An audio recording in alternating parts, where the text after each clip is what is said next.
항소를 하려면 인지를 첨부해야 됩니다. 그러니까 인지대를 납부해야 되는데요. 항소를 하면서 인지를 첨부하지 않았습니다. 그러니까 이제 1심 법원이 판결을 선고한 1심 법원이 원고에게 보정명령을 했습니다. 이 보정명령 송달일로부터 일주일 내에 인지대, 송달료 이런 것들을 보정하라, 납부하라 이렇게 명령을 했거든요. 그리고 이 보정명령이 원고에게 송달이 됐습니다. 7일 동안 이제 지나면 보정명령을 이행하지 않으면 항소장을 각하할 수가 있는데요. 원고가 조금 얄밉게도 7일째 되는 날에 소송 구조 신청을 했습니다. 나는 항소장에 부칠 인지대를 낼 수가 없으니까, 그렇게 가난하니까 국가가 이걸 대신 납부해달라라고 소송 구조 신청을 했습니다. 1심 법원은 원고에게 소송 구조를 할 만한 사정이 없다라고 봐서 소송 구조 신청을 기각을 했습니다. 이 소송 구조 기각 결정에 대해서는 원고가 항고를 할 수가 있는데요. 항소가 아니고 항고를 할 수가 있는데요. 간단하게 다투는 절차죠. 근데 항고를 하지 않았기 때문에 항고를 제기할 수 있는 기간이 지나서 이 소송 구조 기각 결정이 확정이 됐습니다. 그리고 나서 5일이 지났는데요. 이 1심 재판장이, 1심 법원의 재판장이 인지대 보정명령을 지키지 않았다라는 이유로 항소장을 각하해 버렸습니다. 이미 보정명령을 한 지 7일이 지났고 또 5일이 지났으니까요. 이제 12일이 지난 셈이죠. 그러니까 이제 1심 재판장 입장에서는 7일 내에, 일주일 내에 인지대를 보정하라고 했는데 12일이 지나도록 보정을 안 했기 때문에 인지대 미보정을 이유로 항소장을 각하했는데요. 이 항소장 각하가 적법한지가 문제가 됐습니다. 그러니까 대법원은 이게 위법하다고 했습니다. 왜 위법하다고 했느냐? 2011무 217 결정은 소송 구조 신청이 있으면 그 기각 결정이 확정될 때까지 인지를 붙여야 할 의무의 발생이 저지된다라고 일단 판단을 했고요. 소송 구조 신청을 하면은 인지대를 납부해야 될 그 의무가 일단 정지가 되는 거죠. 그러면 이제 일주일이 다 돼갖고 소송 구조 신청을 했으니까 6일이 지난 상태에서 정지가 되고 하루만 더 경과하면 다시 그럼 완성이 된 거냐가 문제가 되는데, 대법원 2007무 70심 결정이 이럴 경우에 인지첩부 의무 발생이 저지된 경우에 그 기간은 종전 인지보정 명령에 따른 보정기간 전체가 다시 진행한다라고 하고 있습니다. 그러니까 7일째 되는 날 소송구조 신청을 했다고 한다면 이 소송구조 신청 기각 결정이 확정된 때로부터 다시 7일이 진행된다는 거죠. 근데 이 사건에서는 5일이 지난 후에 미보정을 이유로 항소장을 각하했기 때문에 이게 위법하다는 거죠. 그래서 다시 이 기각 결정이 확정된 날로부터 일주일, 7일, 원래 일주일 내에 보정하라고 했으니까 7일이 지나도 보정을 하지 않았으면 8일째 되는 날부터 1심 재판장은 항소장 각하를 할 수가 있다라고 판시를 했습니다. 대법원이.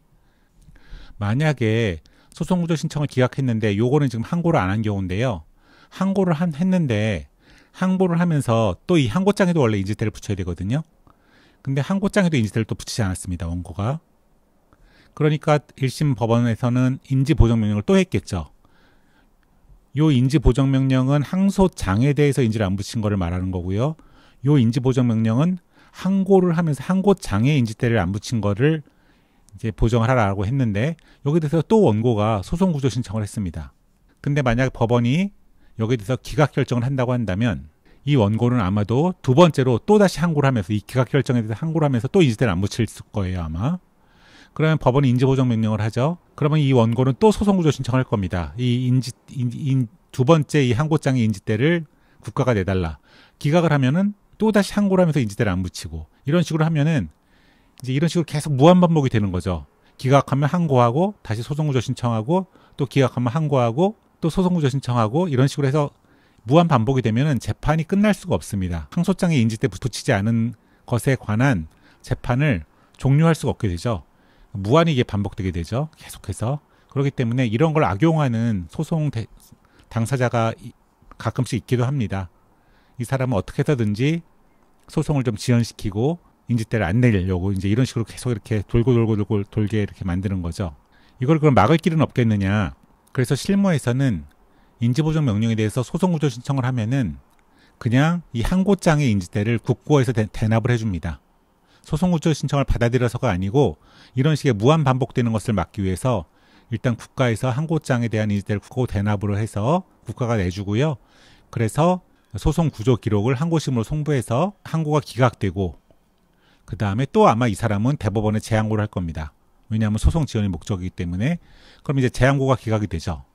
그러면은 이때 기각 결정이 확정되기 때문에 요거와 마찬가지로 7일이 지나면은 8일째부터 항소장을 각하할 수 있게 되는, 항소장에 인지대 안 붙인 거를 이후로 항소장을 각하할 수 있게 됩니다. 만약에 이 기록이 항소심으로 가 있다고 한다면 항소심 재판장은 다시 보정명령을 내리고요. 일주일 내에 인지대를 보정하라라고 보정명령을 내리고요. 일주일 내에 보정이 안 되면 이때 항소장 각하를 1심 재판장이 하지 않고 2심 재판장이 할 겁니다. 왜냐하면 1심은 지금 기록이 2심으로 넘어갔기 때문에 이제 각하를 할 수가 없으니까 2심 재판장이 항소장을 각하하게 되는데요. 요 일주일이 이제 경과할 때쯤 7일째 되는 날 또 소송구조 신청을 하면 어떻게 하느냐가 문제가 됩니다. 이렇게 좀 끈질긴 소송 당사자도 있거든요. 또 소송구조 신청을 하면 그럼 또 이런 식의 절차를 또 다시 밟아야 되느냐가 문제가 되는데요. 이런 일이 이제 실제 발생하니까 대법원은 2008마 547호로 소송구조 신청을 1회 기각한 것이 확정이 된 다음부터는 이렇게 한번 항고를 하지 않아서 기각 결정이 확정되건 아니면 항고를 해서 이런 식의 절차를 거쳐갖고 기각 결정이 확정되건 일단 한번 이렇게 기각이 되면은 다음 항소장 각하 시에는 소송구조 신청을 하더라도 이런 식의 대기 없이 이런 식의 절차를 다시 밟을 필요 없이 바로 항소장을 각하할 수 있다라고 해서 소송 지연을 목적으로 해서 계속 소송구조 신청을 남발하는 당사자의 시도를 좌절시킨 사례가 있습니다. 일반적인 경우에는 생길 수 없는 일이긴 하지만 간혹 당사자 중에는 재판 지연을 위해서 이런 식으로 소송구조 신청권을 남용하는 사례들이 있기 때문에 이런 경우에 대법원 판례가 여러 개가 나와갖고 어떤 이런 식의 좀 복잡한 구조를 이루게끔 하고 있습니다. 참고하시면 좋을 것 같습니다.